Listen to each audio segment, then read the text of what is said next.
up tonight on Max Wrestling. Adam Copeland is All Elite. Fastlane predictions. And NXT stacks the decks next week while Dynamite celebrates 4 years.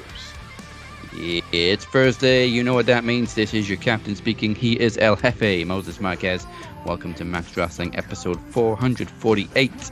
Coming off an incredible night at WrestleDream, and the buzz has just continued ever since. Adam Copeland has been all over wrestling social media for the last 4 days straight. But there's been plenty of WWE in the news too. Not all great, but we'll get into that. Here and there somewhere. But before we do, to get any of this week's mayhem, make sure you're subscribed to us right here on youtube.com/Max Wrestling. Follow us on SoundCloud, Spotify, wherever it is you get your podcast, and find us on our lovely website, maxwrestlingnet.weebly.com. But first, let's before we jump into the Fastlane predictions, I should say, we're going to skip over the Friday Night 3-Way, but we cannot forget some Impact. So let's get to Impact in 3, 2. Impact in 3, 2, 1. Impact kicked off with the X Division Championship as Chris Sabin defeated Alan Angels. We then saw a vignette for Kenta saying he will return at Bound for Glory.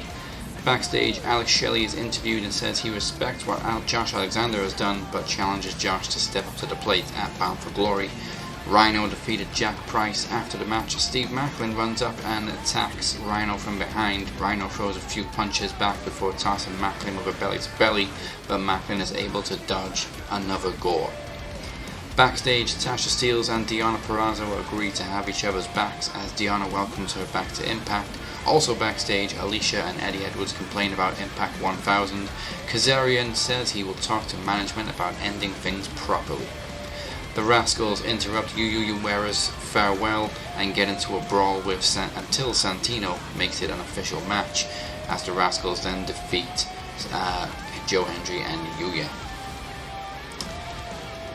In a Memphis street fight, Tommy Dreamer and Heath defeat Kenny King and Sheldon John. After the match, Crazy Steve attacks Tommy Dreamer with his briefcase. It's announced that Scott D'Amore will induct Mike Tenay and Dom West into the Hall of Fame at Bound for Glory, while Gail Kim will induct Tracy Brooks. ABC pitches a Fans Revenge Lumberjack strap match to John Skyler. Skyler points out that Hotch is MIA. ABC then tells Skyler to go find a partner. Jonathan Gresham defeated Mike Bailey, and Trinity defeated Giselle Shaw in the main event. After the match, Evans ambushed Trinity until Mickie James made the save before challenging Trinity at Bound for Glory. That's your Impact bin left, and now let's jump into the Fastlane. Right, Fastlane predictions. I got a feeling this is not the final card because we still got SmackDown tomorrow and there's only 5 matches. I was just going to say 5 is short even for East standards, but okay. Literally half as many matches that was at WrestleDream. Main card. Yep. And WWE don't do matches on the pre-shows anymore, so this is all we got so far. And I know they're not all going 30 minutes, so... No, I don't know why they stopped doing matches on the kickoff shows, because now it's just the panelists talking shit for an hour straight. Yeah, and a lot of the same videos that you'll fucking see in the show. Yeah. I used to quite like the kickoff shows. Yeah, they talk some shit, but then you get a match or two, but now it's just them talking shit for an hour. Yeah, but then they were also like the crap matches, though. Yeah. So, It was nice to see the fans filing in, and it was like, oh, who's wrestling? I don't give a shit. Right, or the weirdos being like, are they recording? I used to love those looks like, oh my God, they're on television. Like, yeah, we know.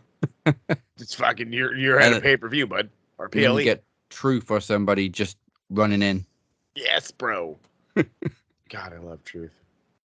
Okay, so let's kick it off with a 6-man tag. The LWOs, Rey Mysterio, Santos Escobar, and either Joaquin Wilde or Cruz del Toro, we don't know which one yet, versus Bobby Lashley and the Street Profits. What the hell did Bobby Lashley get with the Street Profits? Oh, a few weeks ago. They turned heel too. What the fuck have I missed? Oh my goodness gracious. I got to go back and watch something. Oh my God. I'm if you can't tell already, I'm out of the fucking loop, skis. But I'm very intrigued with this Bobby Lashley Street Profits. You said heel run? Yeah. How in the hell? I love it. It's basically Lashley's been coming out, staring down usually the LWO. Then the Street Profits come out, beat him up. But then when he gets to match time, the Street Profits lose.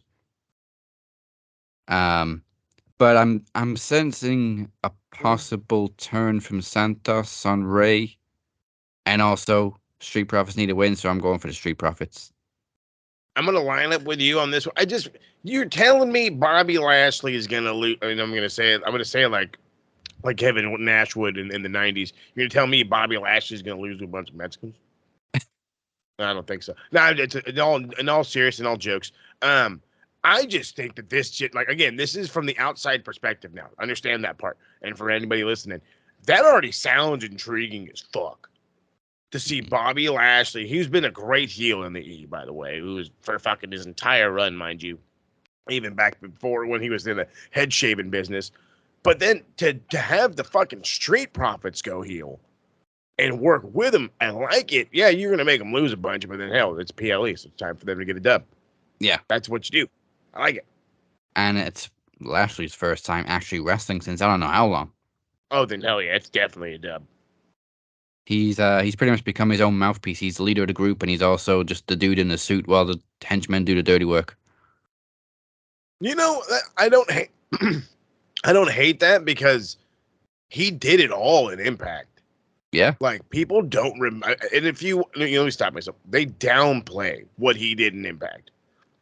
Is he a little stale? Yeah. Yeah.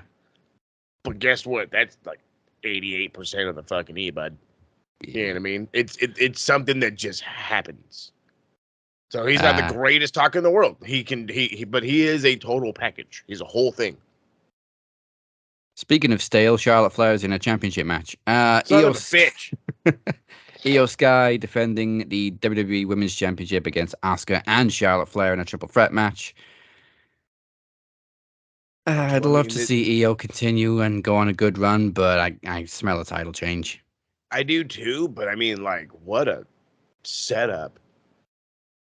Oh God. When you throw when you throw Asuka in there, it's always a monkey wrench, and it's just like, just let her run with it forever. But then Io's had, it's been quiet. It's been a quiet run, but she's been a run. But yeah, then there's, it's just Charlotte and God. I'm going to say it like this, seeing John and Charlotte just makes me fucking go all the way back to like 2013 in my head. And I'm just like, oh God, I know this outcome. But yeah, I have to go with, I will, I'm obviously, I have to watch now. I have to, but, if Charlotte wins, I'm just going to go get another beer. But if Io wins or Asuka wins, I'll actually pop. So give me Charlotte just so, I can, indulge myself. Yeah, I think Charlotte's a safe bet, even though we don't want it to be. Yeah, it sucks. What's she on now? 15? I want to say 15. That's where my brain was going. I was like, is this tie the record or is this, still there? I think she's one of 14. Oh, please be 14. Let me take a look. I don't need this some fucking dumbass announcement, celebration, blah, blah, blah, blah. Out comes Rick. Fucking Ric Flair, man. I understand you want to support, your kid, but he was like, the 5 minutes of match time Charlotte had was the best part of SmackDown. He is the fucking most biased son bitch in the world, this guy. And I love him, though. I love him to death, but hey. Yeah, look, she's a 14-time women's champion. Oh, thank Jesus Christ. Look, hey, I'm all for, like, hyping up your own kid. I am, okay? I coach my kid in football, for crying out loud, in footy. And guess what? I could literally have him play a variant of a number 9 and just go out there and Holland it up, sun it up, whatever the fuck you want to call it. I've got 2 kids that are fucking 90 times better than he is. Guess what? That goddamn kid's the fucking best keeper I got. He's the only one who uses his hands. So guess what? That's where he is. You don't have to always praise your fucking child, but not that much. I mean, Jesus Christ. There's other good things on this show. I caught the Raw highlights. Shockingly, Beer was right, dude. Like, it was a really good episode. Made you want to go back and rewatch made me want to go back and rewatch the whole darn thing. But yeah, dude, calm down, Rick. Calm down. All right, so that's probably title 15 for Charlotte. Then she just That's needs fine. one more, then she can go away. No, because here's my whole fun thing. Because now, guess what? The other brand's title just looks just like her daddy's old title, and I have a very funny feeling that like for like her 17th, she'll win that one or some bullshit. There's gonna be some cool weird like thing. I can already see it. So Rhea's gonna lose at some point, and I'm already disappointed. Oh, let's not do that. I just see Okay. it coming.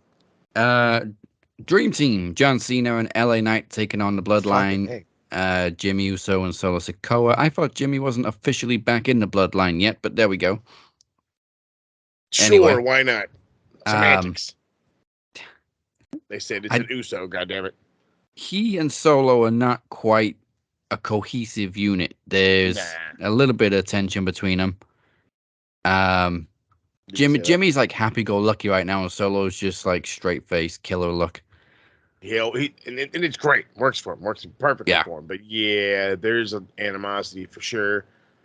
But then you called him the Dream Team, and that it's hey, look, it's the guy that replaced the two guys that LA Knight's trying to copy, according to Kevin Nash.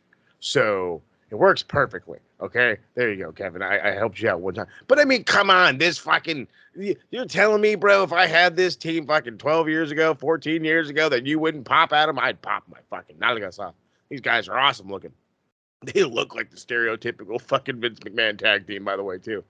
But there's no way they can lose. I'm sorry. John's not fucking giving out fucking wins unless they're singles wins. If he's in a tag match, he's winning it. This is still big match John. Yeah. Okay? Understand the last name in front of the John, all right? This motherfucker ain't losing to nobody's. And I'm not saying like Jimmy and Sequoia and Solo aren't fucking are nobodies, but this is a throwaway.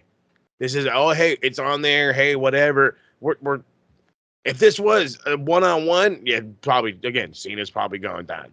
But this ain't. So, push these cats to the moon. There's no reason to protect the Bloodline anymore. They're not protected anymore. No. Dude, yeah, I was going to say, the only one protected is the top dog, and then... He ain't even around. I'm about to say, I was like, I haven't heard of that cat in a minute. I think he's at home hanging out with his daughter, which is fine with me.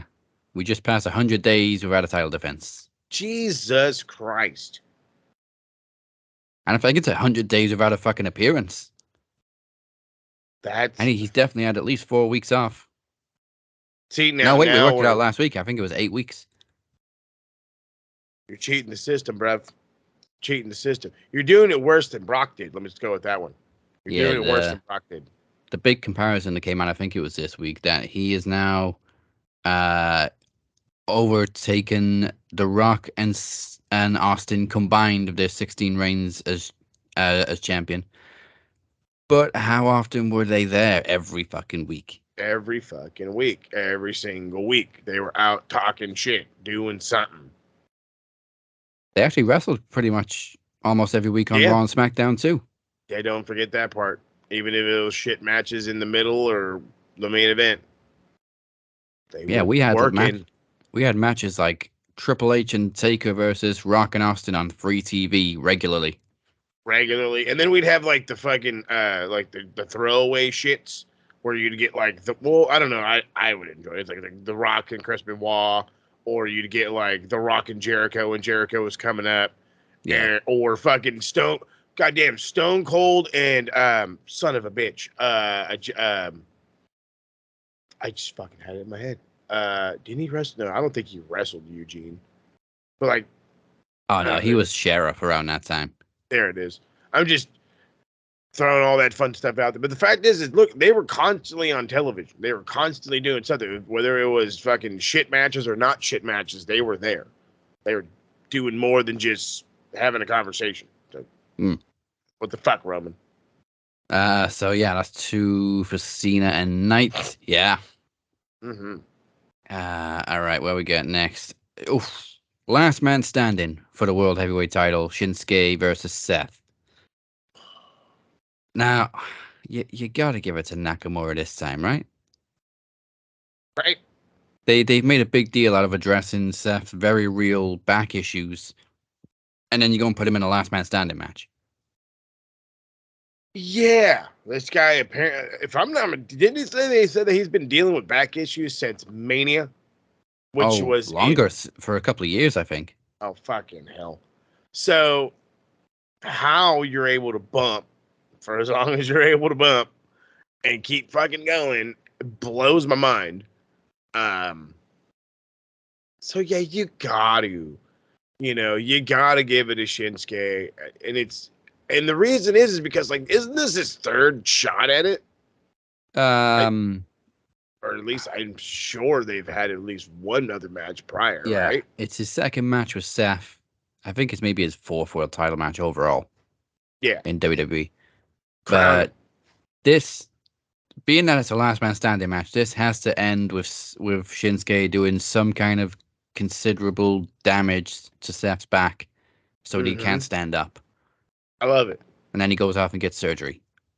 Please, like, come on, like, give the guy a break, let him go away, let him go get surgery on his back, be out a fucking year, because it's back surgery, I mean, serious shit, and then fucking let Shinsuke run. I don't understand, like, why he hasn't been given a run. I don't understand. If he's worthy enough to keep putting him against your guys' top star in fucking Seth Rollins, why haven't we given him a real shot yet? Yeah, I know. He's loved by fucking Paul, by fucking Papa H. So what's happening? Yeah, well, maybe it's finally his time. I mean, I know we almost had him with AJ. It didn't quite go according to plan. The what ifs, bruv. The what ifs. I hate the fact that we know they could have done better because we saw a much better match a couple of years before. And yes, you can throw in the, we'll look at the promotion difference and the blah blah blah blah and the hoopla. But guess what? This is Mania. This wasn't a Monday Night Raw. This wasn't some bullshit. This wasn't a fucking Fastlane. This was WrestleMania. You could look at the matches like Sami Zayn and Kevin Owens had in NXT. They're in their big shows. They're very indie-esque. Why couldn't they have a New Japan-esque style match that got them over for what they did in Japan, and then just have that small tweak of an outcome? And then, oh, brother, you beat me, brother. Oh, you're the world heavyweight champ. Oh, hug.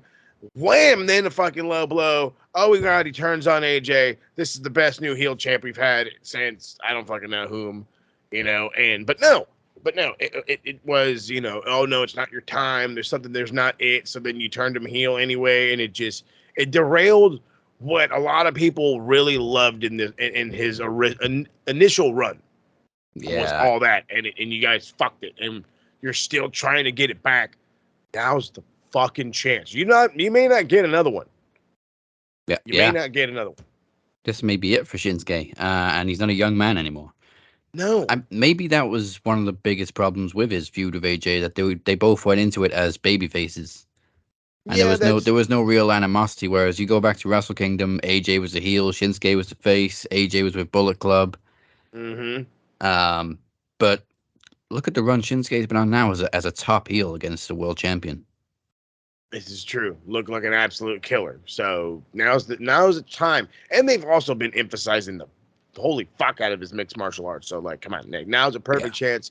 Like you said, do major damage to his back. Make it a neck injury or whatever. Let Seth go get healed. Like, remember when Shawn Michaels first came back from his major back surgery? The first thing Triple H did was smack him in the back with a sledgehammer. Yeah. What an asshole. But hey, that's how you get sympathies. You know what I mean? That was working the crowd to the best of the degrees that these guys know how to do. Yeah. Or did, I should say. Also caused Jim Ross to call him a bastard. Ah, you bastard. God damn, I fucking see. That's what I love. That's what I miss about it, Jim Ross, and that's why I hate that's a little bit why he's in AEW. He's not calling anybody a bastard or a son of a bitch. No, I think he tried a little bit when he first came in, but they've kind of dialed him down a lot. They're like, hey, just be the old guy. And I'm like, no, call him a bastard. Nah, you bastard. Say the line, Jim. Bastard. Yay. All right, yeah, we're all popping. Okay, fifth match on the show. fifth and final match on the show so far. Judgment Day defending the tag team titles against Cody and Jay. Because Cody Rhodes seems to be, well, and Sami Zayn actually, is Jey Uso's biggest advocate right now. That sounds so goddamn weird still. So goddamn weird. Even though I know, Jay had gone away and blah, blah, blah, blah, and the hoop, blah, blah, blah. It's just still weird as fuck. It hasn't processed fully for me, okay? It's been a couple of months.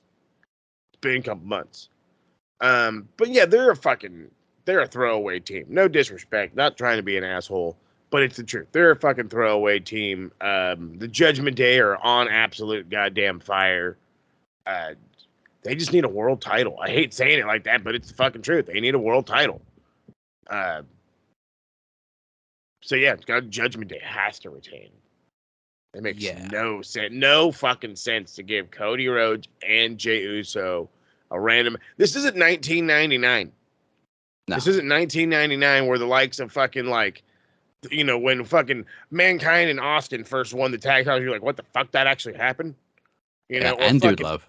And Dude Love. Oh god, fuck yes. Dude Love. I mean, Dude Love was his replacement, wasn't he? Yeah, it was Austin and Michaels, and then Austin and Dude Love.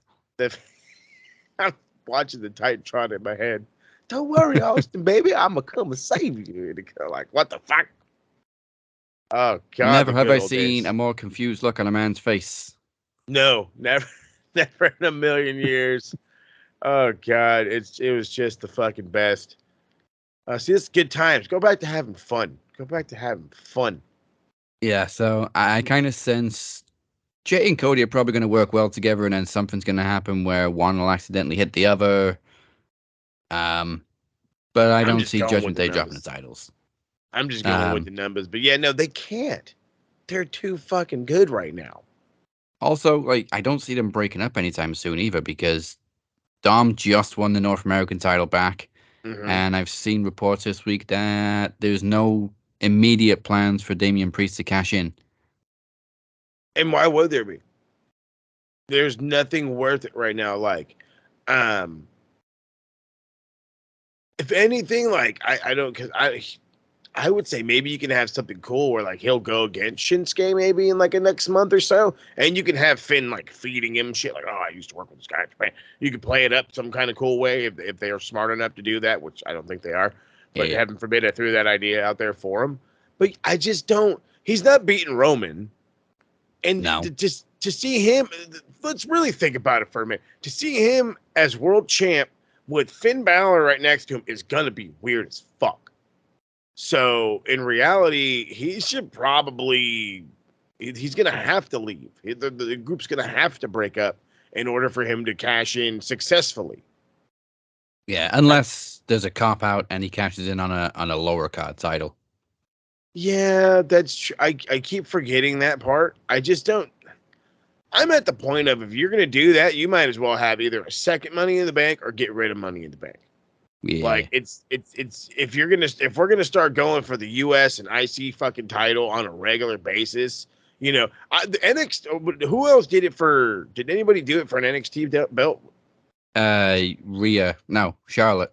Charlotte. I was about to say, yeah, Charlotte's done that. I was like, that was kind of cool. I like that. That wasn't a terrible move. And it wasn't really kayfabe. It wasn't really her decision. Rhea challenged her to cash it in on her. Yeah, but again, it worked out in the storyline. So I guess it played its role. It played a role, which works. Yeah. But even then, I could see the idea of going down to be the NXT champ. Let me go be all right, that you're the head of NXT. You know what I mean? You're probably going to bring that belt up to the main roster, the blah, blah, blah, blah. But you're really going to cash in to be IC champ?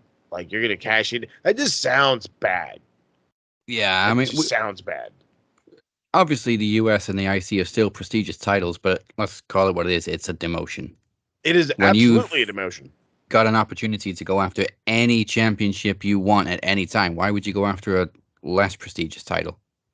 Well, I mean, because of all the people, the first two guys that pop in my mind with that lovely briefcase is the guy that we now have to call Adam Copeland, which is I still have to get used to. But Edge being the opportunist, literally being the guy that would wait for you to get your ass completely fucking bloodied. Cool, let me cash in, you motherfucker. And he did it twice. Yeah, twice. I must say, you is a motherfucker for doing it. And then nobody will ever forget Seth Rollins and his No, cash in San Francisco. It'll never, ever, ever, never leave your mind. that was brilliant. Exactly, because that's exactly what it is. So when then you take that concept, and yes, we've seen the Damien Sandows that have like announced their cash in and fucking lost, but you take that and you go for the mid cards, you're taking a piss on the legacy. That is that bill. I mean, that is that briefcase. So it again, if he's gonna actually use it, you got to break him up. But you've got fucking time. You've got nothing but time. Let him sit on it. Yeah, it would be interesting to see him and Dragunov, though. I mean, fucking hey. Dragunov versus the world right now, by the way. If that's the hashtag that should be going around. That kid is awesome.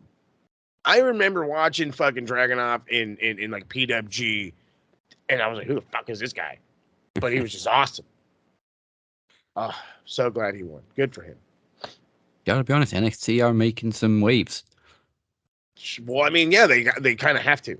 They kind of have to. And you know what? Good for them. I'll tell you that part. Good for them, for real. Like, Sean is doing it. If I remember, we remember vividly the Triple H era, the black and gold era, and that was super, super good. We would literally go Tuesdays and then Wednesdays and just fucking tire ourselves fierce with wrestling. And now it's slowly getting back to that same way. It fell off a cliff. Yeah. And now we're like, maybe I was going to say, took some time for Sean to repair the damage that Bruce and Vince did. Oh, and it still kind of looks the same, but we're That's getting fine. better matches. We're getting people coming down to NXT. yes, dude. You're taking advantage of what NXT is, which is the developmental brand, and it allows you to bring in guys that, but you don't have to bring in the top stars either, but they have. Not only are people coming down to NXT, but they're showcasing NXT on Raw and on SmackDown, which is exactly what they should have been doing fucking 5-10 years ago. Bingo. Like, I mean, they started doing it when NXT was first catching steam. We saw Punk, we saw Claudio, we saw guys like that show up in NXT, whatever, and then it died off. And now it's getting back to it in a great way, mind you. Again, Becky Lynch being fucking like champion, like, come on, that shit was great. I actually think that's done really well for her. Like, it's revitalized her career. Yeah, no, seriously, it's worked well for her, and it's been a double win for NXT. We're talking about the Dom thing right now. It got Dragon Lee over. Dragon Lee was on the fucking main roster for all of a minute just to get a nice look. All great things, and it's keep it going. You know what I mean? Now it's like the Tuesday is really starting to become a day worth watching, not just a day worth recapping. Beer is very much our NXT guy. He's all over NXT right now, and I need to find time to kind of slot NXT into my routine. Right? It's just like it's so much. So much to watch. We're gonna get into AEW after the break, but I got a feeling we're gonna have some stuff to talk about next week with NXT and Dynamite head to head. Oh, fucking ain't right, dude. All right. Like I said, after the break, that is all of Fastlane.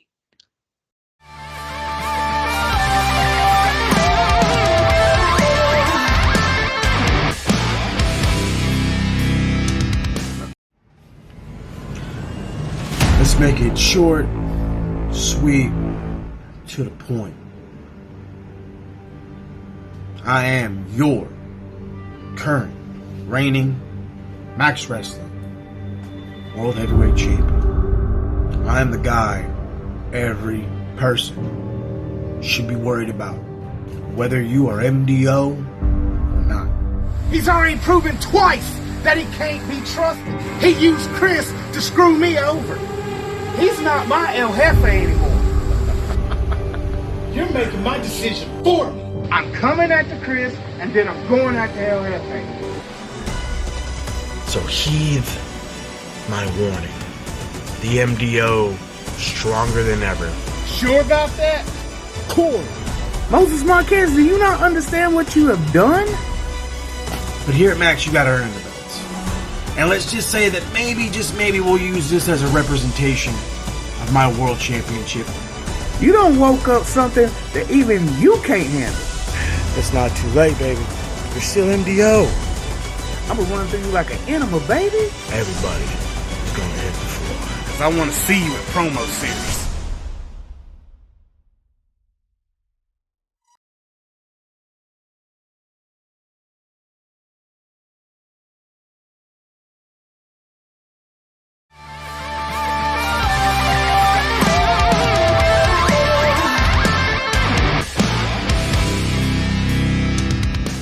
Welcome back to the Cap and Mo Show. Once again, drop us a like and a sub and a follow, and you go to find everything you need to find at maxwrestlingnet.weebly.com.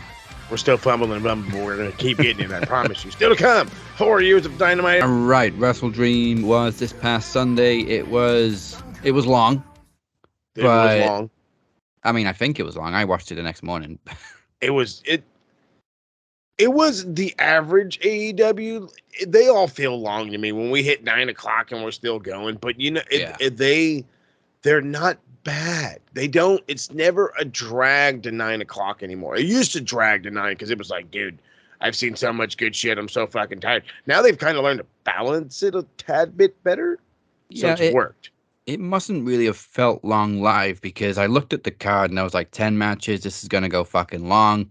So I watched it the next day, but I watched it in like segments throughout the day. So, and when I got to the end, I was like, "Oh shit, that was actually pretty fast." Yeah, it was an easy watch. That's for sure. It was an easy watch. The only big complaint I really had about that show was the fucking crowd. Seattle was just fucking dead, absolutely dead. Until Brian came out. That's true. That was the only time they really got fucking loud was, for him, for Swerve, and then obviously Adam Copeland. So, but I mean, come on, you guys got to fucking get more invested. The fucking crowd was ass. The Stockton crowd last night was way better than fucking Seattle was. Oh yeah, way Dynamite better. was on fire last night. It's just these goddamn people. Killing me. You're killing me. It's WrestleDream. Damn it, get excited. Get excited. It was weird having MJF on first. It was like get him out the way. A little bit. Even though it was only like a tag team title match, he's still your world champion, you know? Mm-hmm. He's not just Ring of Honor tag champion. He still is your world champion. But then again, he was, the man because he went out there in a handicap match, took care of the Righteous. Yeah. I feel like it was a smidge of a burial for the Righteous because I really like him. But then again, I'm also biased because I really like him. Yeah. And also got a pop from a body slam. Oh, well, I mean, come on. I love that wasn't even built up for weeks like they did with the double clothesline and the kangaroo kick. He literally just mentioned it on his entrance, and he went, "I'm gonna body slam you," and the crowd was ready for it. And then I love it at the media scrum that he made it out to be like, this is why I consider myself like the best wrestler in the world. Who else is doing this? Who else is going back to the 70s and the 80s and hell, even the 40s and the 50s? Where the fucking body slam was somebody's finisher, where a fucking suplex was somebody's finisher. And he's getting you hyped, not excited, not anticipation, whatever, hyped. You're chanting body slam. You're chanting clothes. A fucking kick to the ass. A kangaroo kick to the ass. Are you kidding me? Like, he is taking, he's in a positive way, and I don't know how you can normally this is a negative spin, but he's making mountains out of molehills. In a positive manner. Seriously is. He's taking the absolute basics of pro wrestling, taking it back to the time before television, and get you excited about it. And he's a fucking kid. He's a fucking kid. This is why I say he's not going anywhere next year. He's got such a great head on his shoulders. He's the mother, and trust me, dude, because I'm right there with you. I'm thinking there's no way he can go, just because I feel he thinks that he can't. It's not going to be the same. He can't be the same in WWE, and that's it. I'm sure money is not an issue. I know he loves Cody. But I'm sure, I'm sure we're going to see every other one of Cody's friends go to WWE first before Max. So, like, when Ricky Starks leaves in a couple of months, I won't be that surprised. No, I mean Wardlow came back last night. We've seen his name circulating around, but Yes, I have. the great thing with MJF is they've brought in Cody, they brought in CM Punk, they've now brought in Adam Copeland, they brought in Adam Cole, Bryan Danielson, and MJF has still managed to stay top relevant this whole time. So why would he go anywhere else? Exactly. You brought in giant name after giant name. Remember when that Okada guy showed up? Who's still on top? MJF, dude. Like it's kind of scary to say all that because it's like I remember where the dude was. I remember when he was fucking Cody's dumb little sidekick that Brandy hated. You know, I remember when he was the annoying rich bastard that used to just fucking call fucking Tony Khan a mark and shit. Now he's literally and I used to say this all the time, the whole Roddy Piper thing. He's Roddy Piper. He's the heel you love. God, that's good shit. But I mean, he's fully like almost babyface now. Yeah, he's totally a babyface. There was a time where we're like, he's playing the crowd, he's playing Adam Cole, but God, he's full on babyface right now, and it's weird. It is, but it works so well that nobody's complaining. That's what it is. It works so well that nobody's bitching. No. How many titles actually changed hands? Did any titles change hands? I don't think any titles changed hands, which kind of was. No, actually, no, nothing did. We did obviously get the Bucks winning, so they're number one contenders for the tag titles. We'll get FTR versus the Bucks 4. The interwebs are bitching because the goddamn Bucks booked themselves. Name me one other tag team that's more relevant enough for a fucking winnable title shot, please.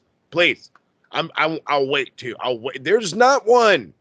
There isn't one, and it's not because they don't build them. It's because when these guys are fucking showing you, I'm not watching Collision. I'm not watching it. You guys are gonna bitch anyway. You're gonna bitch regardless. So guess what? Now we get a banger we're looking forward to. Now Full Gear is gonna have a fucking guaranteed possible 5-star fucking match. Which I guess that's the fucking, if that's the anticipation builder, then who gives a shit? I'll fucking take it. And then just like with FTR, when they had every opportunity to help establish other teams, then you fucking rock with it like that, bruv.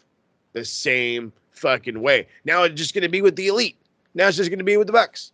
What's the problem with that? What is the problem with that? Oh, that's right. It's because you guys hate them because, I don't know, they're good. Like, I still don't understand the hate for the Bucks. I understood the hate for the outsiders. I don't understand the hate for the Bucks. Like, I still to this day don't get it. But hey, the internet is a fickle place. Fickle. But I mean, we had bangers all night Sunday. Eddie and Shibata slapped the shit out of each other. Holy shit, did they ever? I'm surprised Julia Hart didn't win the TBS title, but I guess they're more invested in Chris than we thought. I figured Chris was like an investment, but not that big. No, they are all in literally on Chris Statlander, which is cool. Also kind of sucks because I kind of felt this was Julia's moment, and now apparently she's taking a little bit of break from wrestling, so hopefully it's not because honeymoon. She's... Oh, well then, hey, fuck. You go do you, girl, shit. I was like, crap, I thought it was a mental thing. This is what happens when you don't read the actual articles. You're just like, fuck it. Oh, no, she's leaving. See, this don't respond to fucking, outlines there or fucking headlines there, you goddamn bunch of marks. I'm talking to myself, too. Another win for the Don Callis family. But that was a good one, though. It was a necessary one. Yeah, now I think I get it. Like, the more they win, the more it's going to piss us off, which is going to make them even better heels, so... Yeah, it's a good thing. Like I trust me, I'm with everybody else. How the fuck is Katie keep losing and now Jericho? This is perfect. Kota hasn't, but this is perfect. You're building them. Takeshita is a fucking made man now. That motherfucker is officially better than Kota Ibushi in the eyes of Americans. Which in Japan, there's somebody's fucking spitting on the ground right now. That's bullshit. Whatever. But this is what it is, bro. But it's working awesomely. Don Callis, and I said this when we did the show at the TSK Boys. It's him and Dirty Dom are the two biggest heels in the fucking him, Dirty Dom, and fucking Christian Cage are the three biggest heels in all of fucking wrestling right now. But that guy's gonna end up your stepdaddy. The other one, Dom's probably gonna fuck your lady, and fucking and then this guy is just the biggest asshole. Don Callis is you want to not only you want to hit Don Callis with your car. You know that old saying like, "Oh, you got a face, I just want to punch." No, you want to just hit Don Callis with your car. Like that's what you want to do. Like that's how big of an asshole heel he is. He takes it back to a different time of heelish. But them getting dubs is exactly what they need, and it's exactly what is working. What is working in this entire feud. Trust me, we're gonna get so many fucking singles matches out of it that we're just gonna explode. I'm not even kidding. Wait till we get a fucking Takeshita and Omega, wait till we finally get Kota and Takeshita. Like when that one happens, Jesus Christ. I mean, they gotta go one-on-one at Full Gear, right? No, bro, you're gonna hold it off a little longer, I bet. And if they don't, and they do it at Full Gear, fuck yeah, because Full Gear is one of the, obviously it's a main pay per view. They don't do too many other off pay per views, but I mean, go for it, absolutely go for it. You know what I mean? I think maybe they might even try to push it into like Wrestle Kingdom. Something we were talking about last time while watching Dynamite. I'm like, could you really push this? They're like, bro, it's 3 months away. Oh yeah, that's right, January. And I'm like, well, they're fucking Edge is already talking about he wants to go do Wrestle Kingdom. Do it. You know what I mean? Like if it's a 2-night event, mind you, Wrestle Kingdom is a 2-night event. If you can get AEW's help, fucking let's go.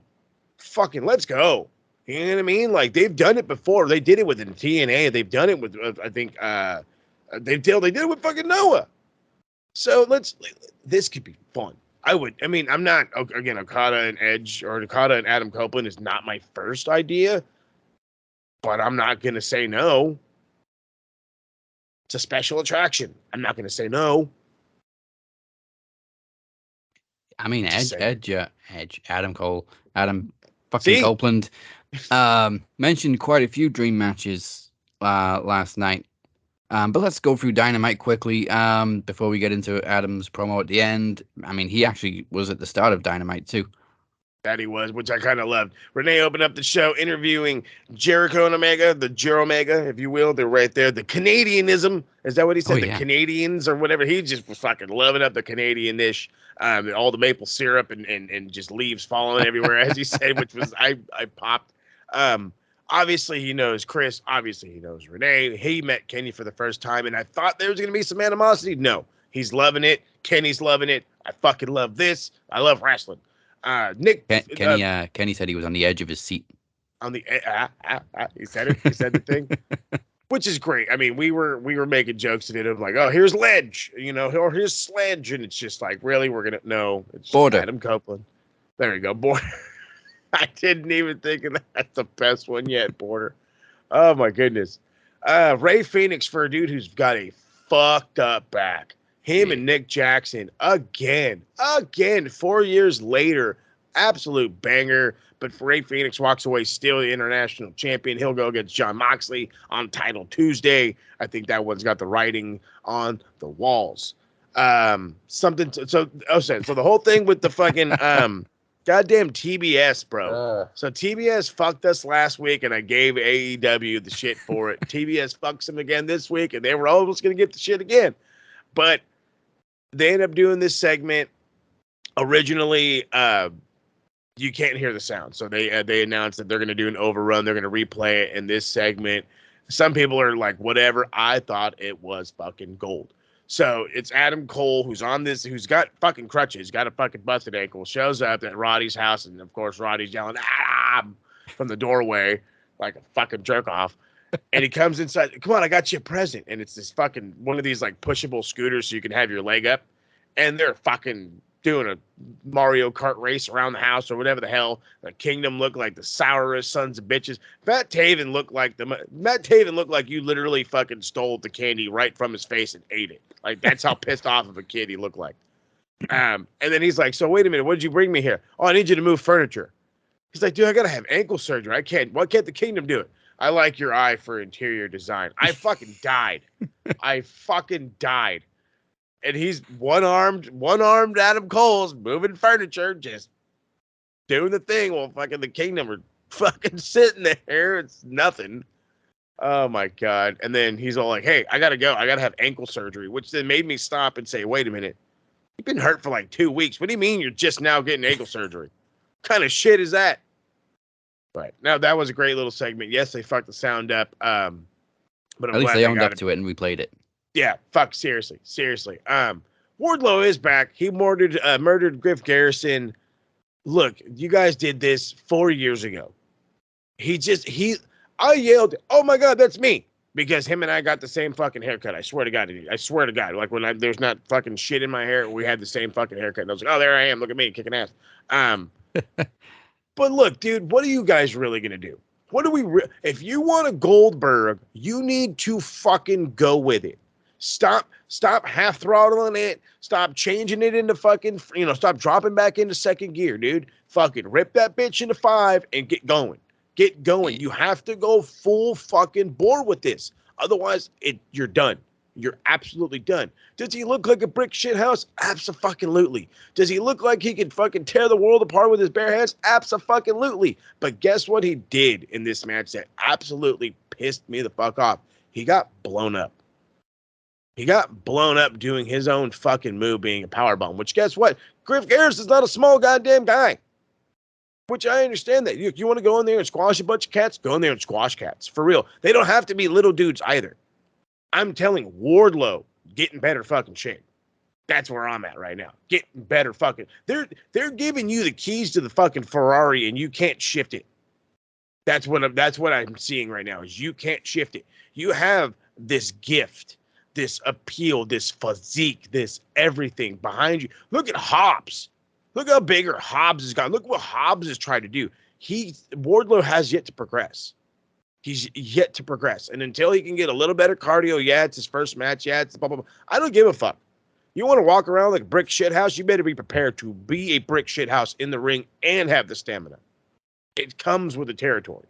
I know I sound like the old guy bitching about the big muscly dude, but it is what it is. Mm-hmm. This is why everybody's not that size anymore. Because of shit like this, because of the work rate, because they get blown up doing little things. So fix that and then go full throttle with him, or I don't know, fucking team him back with Max, because I really don't have much for Wardlow anymore. I really don't. And it's not that I don't like it, it's just what else can you do with him? Really? Yeah, it always starts off well and then it just gets very repetitive, very boring. There's only so much you can take of a big muscly guy squashing little dudes. Yeah, but just when he was TNT champion, that's all he did. He was squashing little dudes, and it just got. Why is he even champion right now? Why is he not wrestling bigger guys? And then he had a feud with Samoa Joe, and I think he lost it. He won it and then lost it back or something. Yeah, it was a very back and forth kind of feud. They never really had an outcome. I think it ended at a 1-1. Yeah, he had 3 title reigns all this year. Mm-hmm.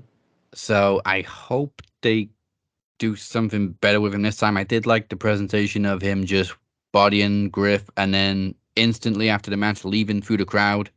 Yep. That was nice. Go back to old Wardlow. You're a monster. You go out there, you kill, you go home. You're the Brock Lesnar. You're not getting paid by the hour. Get the fuck on out of here. Maybe he needs a mouthpiece.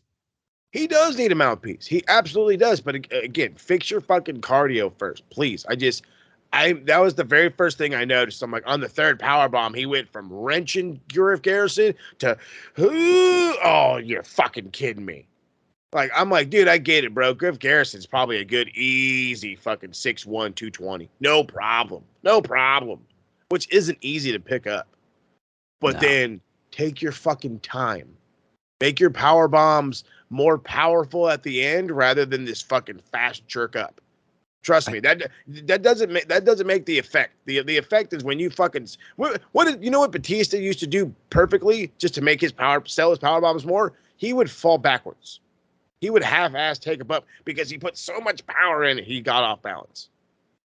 It's the simple things. All right, so Daddy Ass and the Acclaimed beat Andy, Blade, and Sabian. God, I hate Kip Sabian. I just want to punch him in the fucking Yeah, he's dick. a creepy little fucker. Yeah, he is. And then fucking Jesus Christ, Blade is aged 99 years. I swear he looks like the oldest guy in the world out there. I don't know what happened. He just threw me off. He stopped dyeing his hair. Yeah. Danielson and Zack Sabre Jr. apparently aren't done. Thank you, Jesus. Thank you, Jesus. I'm already sure they're going to build towards like Wrestle Kingdom. But next week we get Danielson versus Swerve for the right to challenge Christian Cage. I'm just foaming at the mouth. Foaming at the mouth for this one. What I'm worried about is Christian just too hot to lose the TNT title right now? I want to say he is, but then this is also the perfect time to build towards him and Adam. Yeah. This is going to sound weird with Zack Sabre Jr. though, and this is coming from a Brit. He sounds so posh that it almost sounds like a fake accent. And it's very difficult to take him seriously. Nicholas said the same fucking thing, and then of course all the boys asked me for like a little bit of a translation. They're like, "What's posh?" I was like, "He's from London," and they're like, "So?" But I was like, "There's just not a the whole Cockney different side of London." I was like, "There's," I said, "There's," that's what I said. I said, "There's a whole different side of London that they just sound fake." And he's like, "What do you mean?" I was like, "They're just so." I was like, it's the English way of saying is that they're so up your arse. And they're like, what do you mean? I was like, it's just what it is. I don't know how to explain that in American. I don't. I was like, that's just what it is, dude. And they're like, I don't get it. Sounds like a ponce. But it just sounds so forced. It just sounds It's so forced. It sounds like Frasier's back next week, so I'm making a Frasier reference. It sounds like the guy who was Daphne's ex, who came back to Seattle to see her, and it was an American guy that was playing him, but he put on, literally every Frasier fan says this is the worst accent in the history of the show. Trying to put on a Manchester accent. Zack Sabre Jr. sounds like that, but with a London accent. That's just so bad. But I love Zach so much. But no, they're already teasing for this one to possibly be at Wrestle Kingdom, maybe even like a submissions match. So we'll see. I'm fucking excited. Because that was the thing. It was supposed to be submissions in Seattle, and B-Dry won it with a knockout. Oh, that already sounds sick. Yeah, I know. He's pissed at himself. He was emotionally pissed at himself.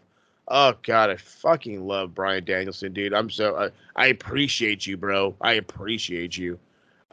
Speaking of things I don't appreciate cardboard being left behind as we got 3/4 of the Bang Bang Gang calling out MJF over the Jay White attack from last week.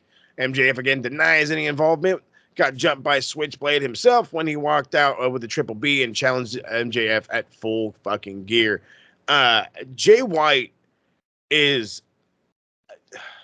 I don't know many people that build matches better on a microphone. Like, he belittles you in such a way that makes you gotta go beat the fuck out of him.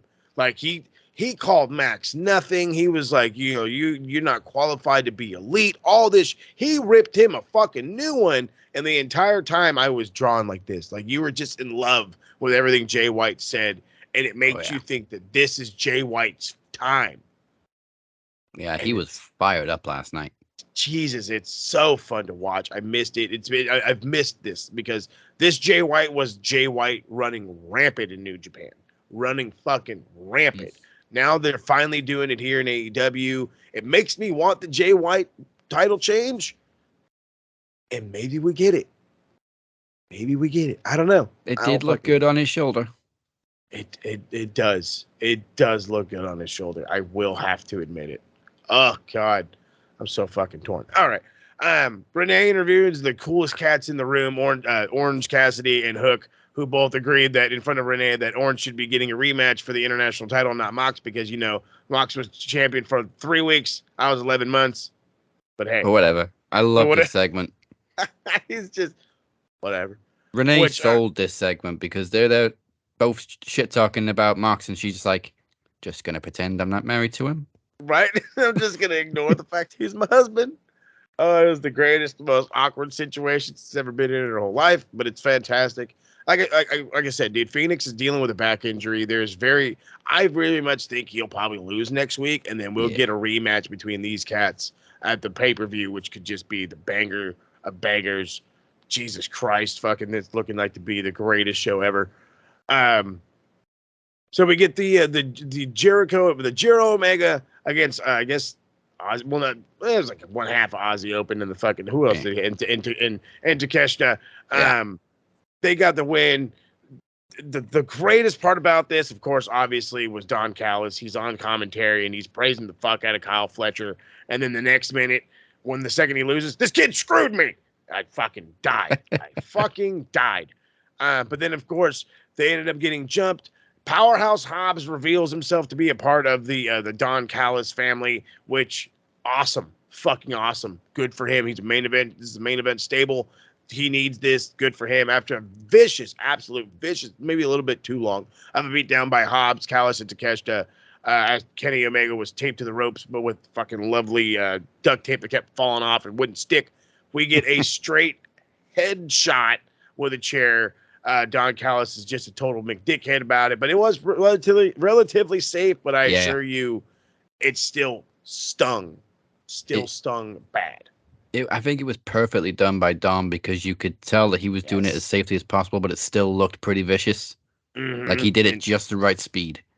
Yeah, dude. Yes, that's what people aren't talking about. They're like, "Oh, well, he didn't." I was like, "No. The amount, like, it was fast enough to be believable, but slow enough to be safe." Good shit. Thank you, Don. You crazy fucker. Veteran. I actually forgot Mark Davis broke his wrist at WrestleDream. Yeah, no, unfortunately, this guy stays getting hurt, poor guy. But hell, they go hard as fuck, so I can't really blame him. And he's a big bastard too. So, timeless Tony Storm. I'm just we haven't been in love with this goddamn fucking thing for a month, bro. We're crazy about it because she is awesome. She lost her shit. She's Marilyn Monroe now. They had a goddamn vignette that looks straight out of a Marilyn Monroe movie from the 50s, for crying out loud. She's got this ring gear, and she's already slowly going crazy with her own mind because she comes out with fucking distorted makeup. And I assure you, within the next month, she will look more and more like Chelsea Green and go batshit fucking crazy. And I'm all for it. The TSK have dubbed this match the Battle of the Cheeks because obviously large rumps. Just Jesus, absolute Christ, both of them with Sky Blue is getting featured a bunch, mainly just because the cameraman just loves to shoot the backside. But good for her, not mad at it. Tony Storm getting more dubs. I'm thinking something's gonna happen soon. They're gonna have to ride this momentum. TBS championship, maybe. Yeah, I'm guessing she's gonna take the title off Saraya or back off Saraya. Maybe. But they're killing it with this gimmick. They've ran with it, and every time I see that graphic, I think of LA Noire, and I fucking love that game. Yes, dude. Yes. What a fucking way to put that.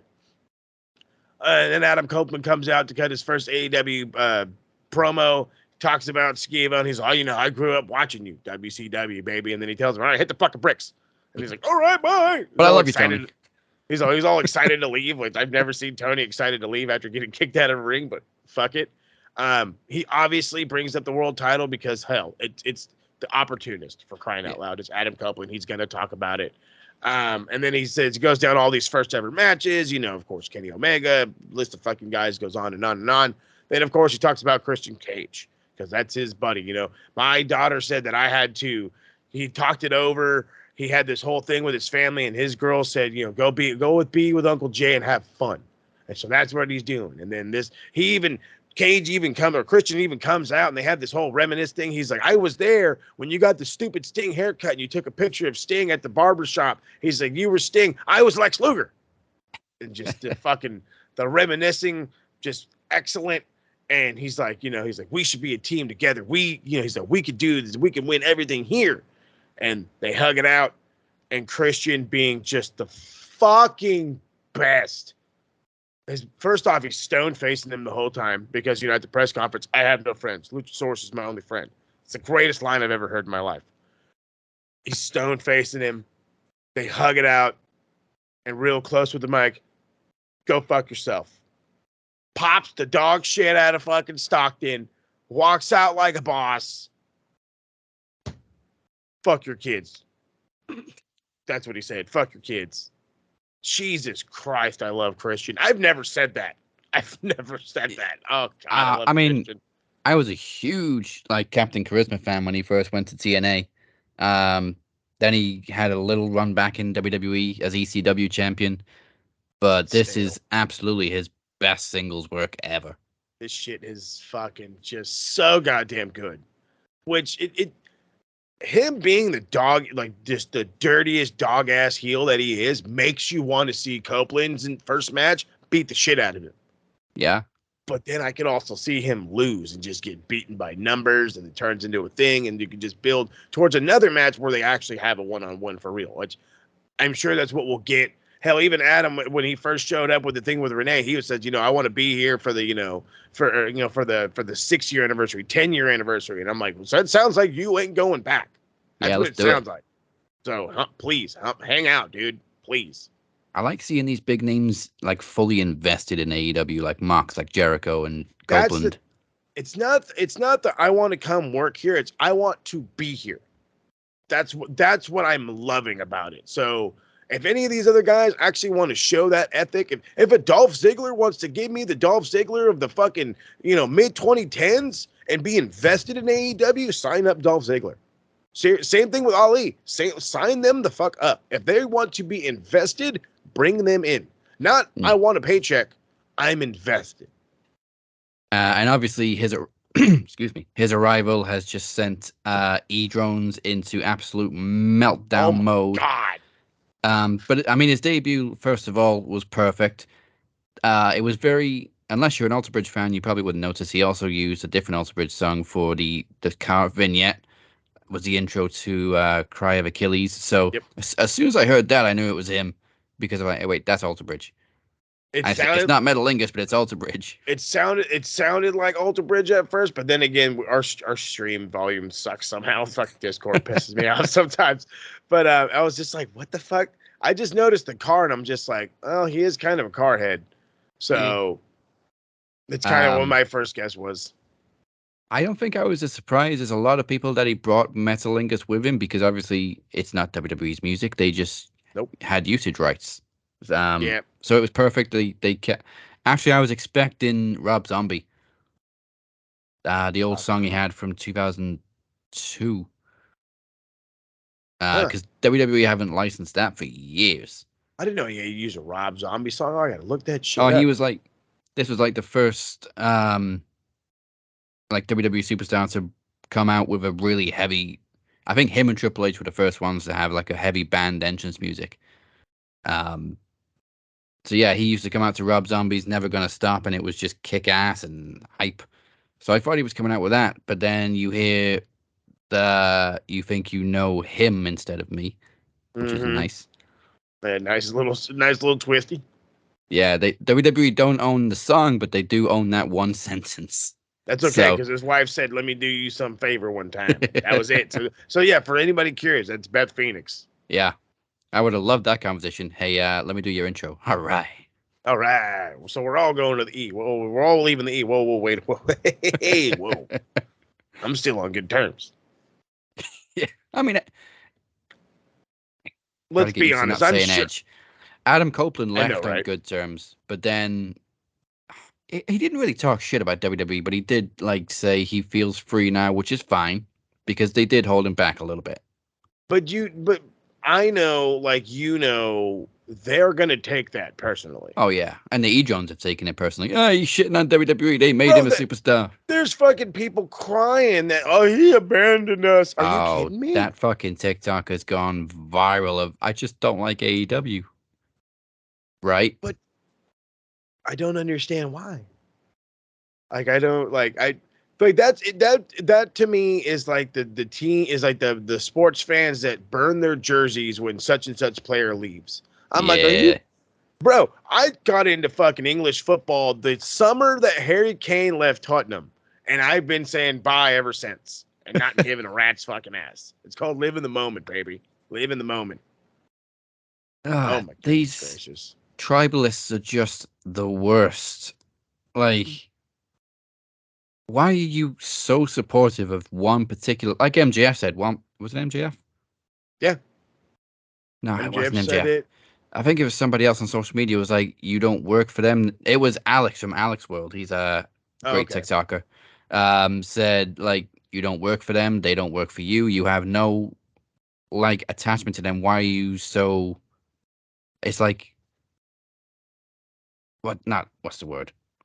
Uh, cultish. Why are you Yeah, so no. cultish towards this one company when you say you're a fan of wrestling, but you hate anything that's not WWE? You know, I'm gonna be a little honest. I remember there was a time when I used to watch strictly WWE, maybe even NXT, and Yeah. everything else wasn't independent. I don't remember hating it. I don't remember calling it shit. I don't remember saying. I just remember saying I'm not into all those. You know what I mean? I Yeah. don't watch stuff from Mexico. I don't watch stuff from Japan. I don't want because I'm not. I just don't. It's not that I don't like to. It's not that I don't want to. It's one, I didn't know how to get to it, and two, this just felt the easy way. You know what I mean? They've been there since I was a kid. The blah blah blah. You know what I mean? The nostalgia.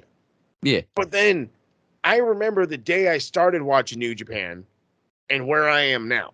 And I'm so glad I was able to take that left turn because of somebody like a Pepsi Phil, a CM Punk talking about New Japan or Ring of Honor during that pipe bomb way back in the day made me research Ring of Honor on YouTube. I remember watching fucking episodes on episodes on episodes for a while just because it was like, oh my God, this used to be Ring of Honor. That's what the hell. Why am I not watching Ring of Honor? You know, Because it was impossible to fucking find. you're telling me, bud. You're telling me. But But that's the great part. yeah, and once upon a time, like you said, WWE was like the only gig in town. It was WWE and all the indies. Then TNA came along and they did a little something. Somehow they're still hanging in there, but they're still making waves from time to time, which is great. Considering how they got big and then they really shrunk, and now they are a Yeah. glorified indie. But Yeah, they're but doing they're great still things. super popular. Yeah, Impact's like the most popular indie brand I'm about to out there say, right now. yeah, if we're going the indie route, they're more popular than like the PWG, that's for sure. And then AEW comes out and it just skyrocketed like no other company. You can deny it all you want has given WWE this much competition since WCW. Whether you want to call it competition or not, it's there. But it's making WWE step up the game. Look at NXT next week because Dynamite has to move to a Tuesday next week. Mm-hmm. And it's Edge's Adam Copeland's first like televised match. It's TK's birthday. So what does WWE do? Because it's on the same night.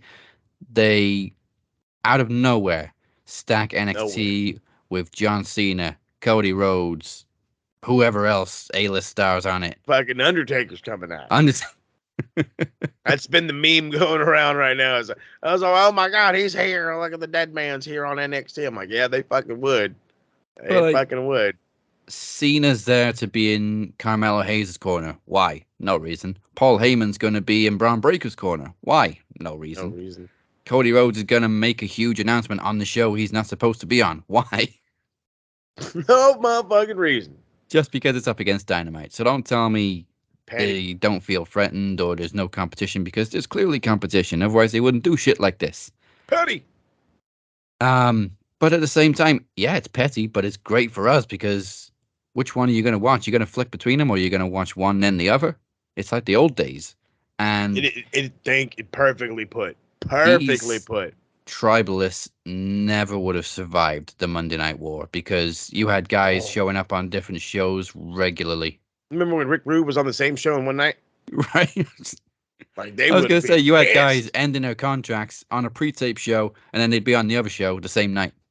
Hell, I remember when fucking Hugh Morris was in WCW and then randomly ended up in WWF for a random cup of tea and then went back to WCW. Yeah. There's a fucking list of cats that would jump back and forth. And then, Like- of course, Scott Hall started it all. Yep. Was it like the week after he left WWE, he showed up on Nitro unannounced. Yep, walking through the crowd and shit. Like, what the fuck's going on? What the hell are you doing here? So just It was shocker. like I've been saying this week, wrestling is an industry. It's not just one company. You're allowed to like other companies. Even if you don't like them, you don't have to shit on them. Thank you. Just- Enjoy wrestling for what it is. Enjoy what we have going for us today. Okay, remember that we could be during the era of having to flip back and forth because Mondays was the only day for wrestling or whatever, and we'd be either you're the AEW guy or the WWE guy. We're not. We have the ability to do both and fucking enjoy it. Enjoy it. Vince is gone. WWE is becoming more tolerable. I know you're kind of it's becoming more tolerable. NXT is getting back to its promised land. AEW is garnering more and more attention from bigger name stars.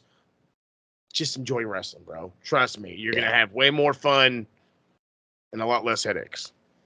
Like the whole thing with All In, like it literally did huge numbers. It was Huge.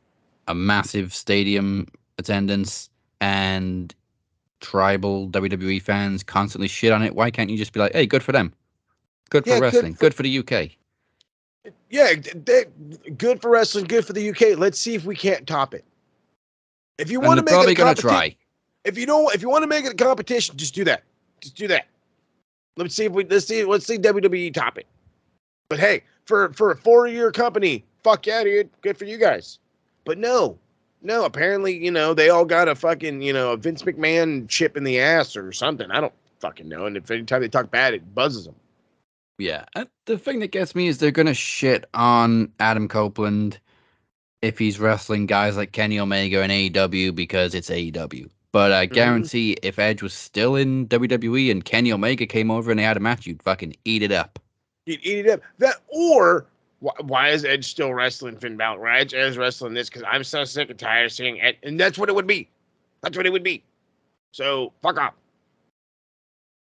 Jesus Christ. But yeah, internet meltdown. And if you think that was bad, wait till Mercedes shows up.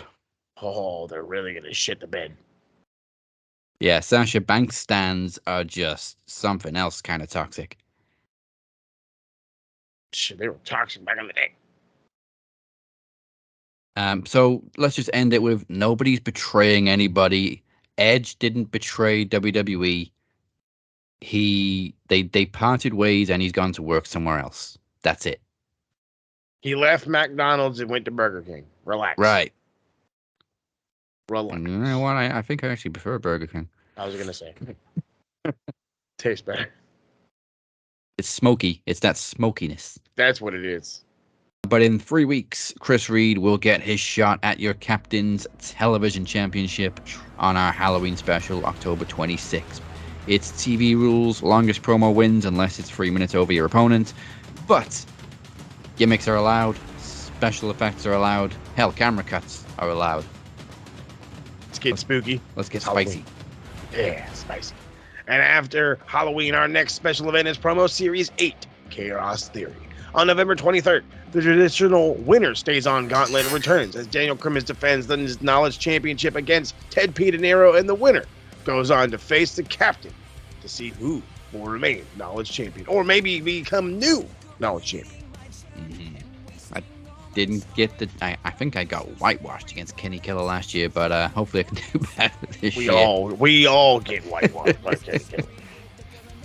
But DC and Mo also defend the tag team titles against the winners of the blind tag team tournament, as you will be duos trivia. And Beer squares off against Michael Larkin in the first time ever. They'll go one-on-one in a promo exhibition after never crossing paths, and they both appeared on Larkin's debut episode many, many moons ago. Yeah, that was 2016, I believe. Jeez, what a different time. And Cypher challenges Moses for the Max World Championship in what could be the conclusion to the story of the year. Will he break out of the MDO shadow, or will LFA continue to stand at the top of the mountain? All that plus Survivor Series predictions from Chicago. Go to maxwrestlingnet.weebly.com/promo series 8 for more information. And now we close the show with the Geek of the Week. Oh, son of a bitch. Pencil neck geek, grit-eating freak, scum-sucking peahead with a lousy physique. He's a one-man, no-cut, losing streak. Nothing but a pencil neck geek. Pencil neck geek. I could be the guy that gives it to like all the E people that are just so bitter and just so angry and just so bitter and angry.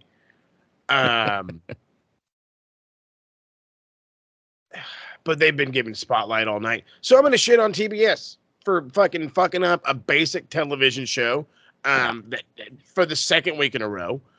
You want to like push these guys over a day because of the baseball. Like, you're going to tell me you're not going to have issues with baseball. You're going to make sure your baseball coverage is perfect. But a company that's making you money hand over foot, even though they've been here for like 2 years, you can't make sure their sound is good? Come on, TBS, you're fucking up. Fucking up. Geek of the week. Yeah. TBS Where's geeks. Where's Turner at? I'm going to kick him in the ass. Now, I should have said we close the show beginning with Geek of the Week, because now it's for the MVP of the week.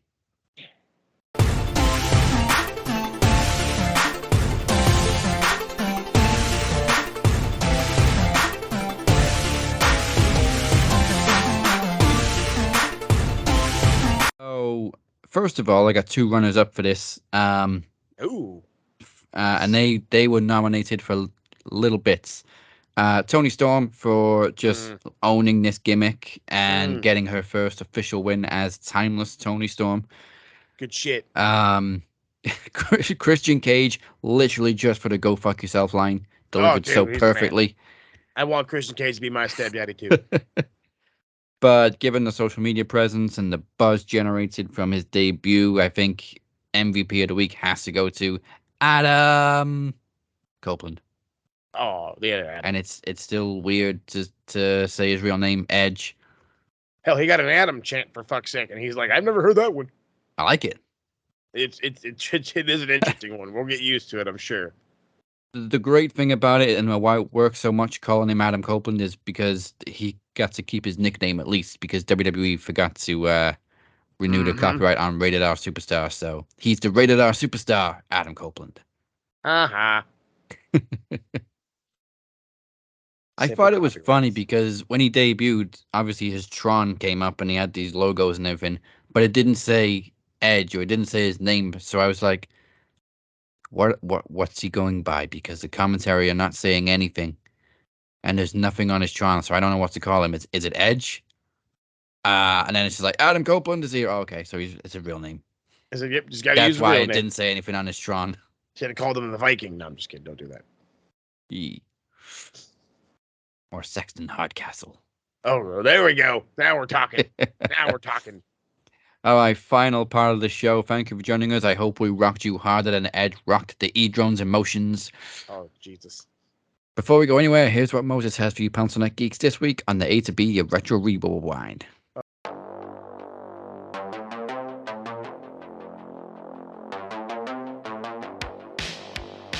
Oh, God. Yeah, no, their emotions are completely screwed. Let's just go with that. They're still pissed off. I can feel the TikToks coming today. Whole lot happening.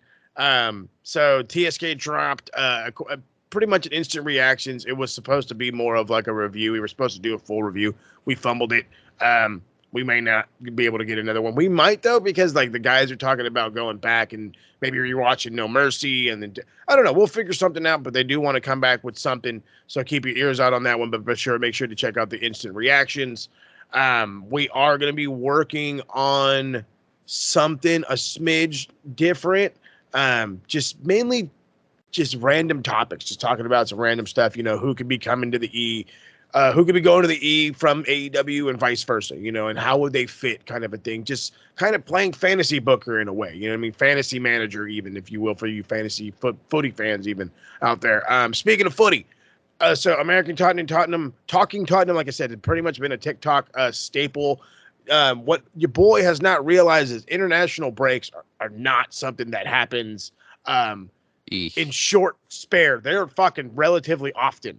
So guess what? When the next international break hits, which is next week, that's when I'm going to be dropping what I'm going to be calling an international break episode, which is just going to be hilarious. So I'm going to take and pretty much talk all the last 5-6 games. We're going to talk the bitterness that happened in Liverpool. Yes, cry me a fucking river.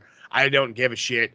I've seen plenty of past of matches where Liverpool and refs have absolutely fucked Spurs something fierce. So guess what? There's one back at you. We're not replaying it, getting to the back of the motherfucking line. Man City is in our sights. But the same thing goes for Bolt Ren. They're on bye week this week, so expect a full recap episode of what has gone down for the Chargers and how I feel about them and where we're going forward. Made a trade that doesn't make a lot of sense. Still have a head coach that I don't really believe in, but hey, it is what it is. We'll get into all that when we can. But of course, the only way to ensure you're a part of that is following on all the fun socials, the Evil X Machine, the Twitter Machine, Max Wrestling UK at the Captain 512 and an SMR Podnet. Check out the beautiful website where you can find everything, and I do mean everything, maxwrestlingnet.weebly.com. And do not forget to hit the subscribe button, follow button right here, maxwrestlingyoutube.com.